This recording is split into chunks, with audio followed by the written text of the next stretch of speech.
Chris, how concerned are you that this team will handle the pressure of a game that's not a must-win, but it's a really big win, and it's a game they should win? Yeah, I'm really not all that concerned, just based on the way the Colts have played so poorly since that first loss under Jeff Saturday, and obviously what's gone on for them in their last two games specifically has been embarrassing. And the players have said it themselves. Things have fallen apart off the rails. So I think it's a perfect spot for the Giants. Coming back home, you get the Colts coming out into the elements. I think it plays right into the hands of the Giants. They've got everything to play for, no excuses, and a game that they really should take care of business so that they don't have to bleed into Week 18 and start to figure out all those other scenarios we just saw on the board. We need this team to lose, that team to lose. What's going on with Jalen Hurts? If we got to take it to Week 18 against the Eagles, take care of business in this ball game. I think it sets up perfectly for them, and they should find a way to get the win. I'm not concerned about them handling this moment because they played a game against Washington a couple of weeks ago that had far bigger stakes. There was a lot more on the line, and let's be real, the Giants handled that perfectly, whether it was the quarterback of the team,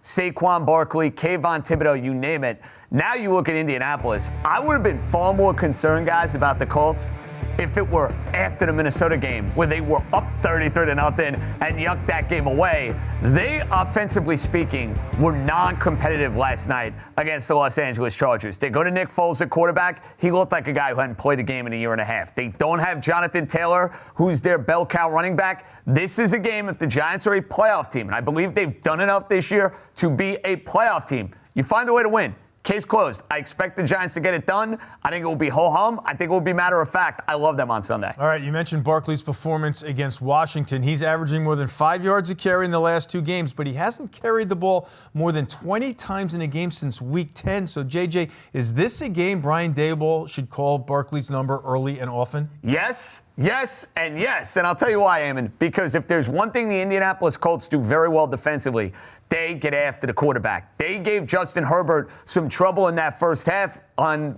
Monday Night Football. So to me, I got Saquon Barkley, who looks like he's got a second win here this season. He's looked recharged these last couple weeks. This is the game to neutralize that pass rush.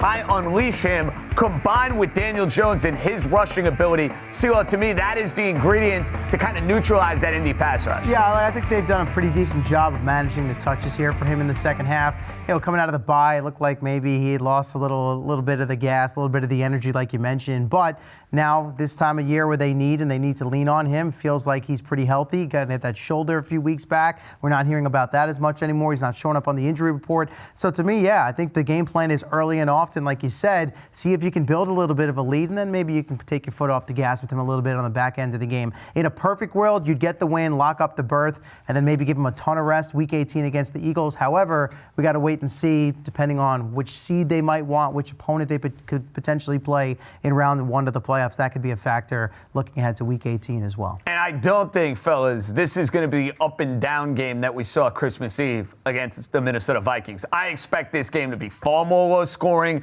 They're going to need the heavy dose of Saquon Barkley.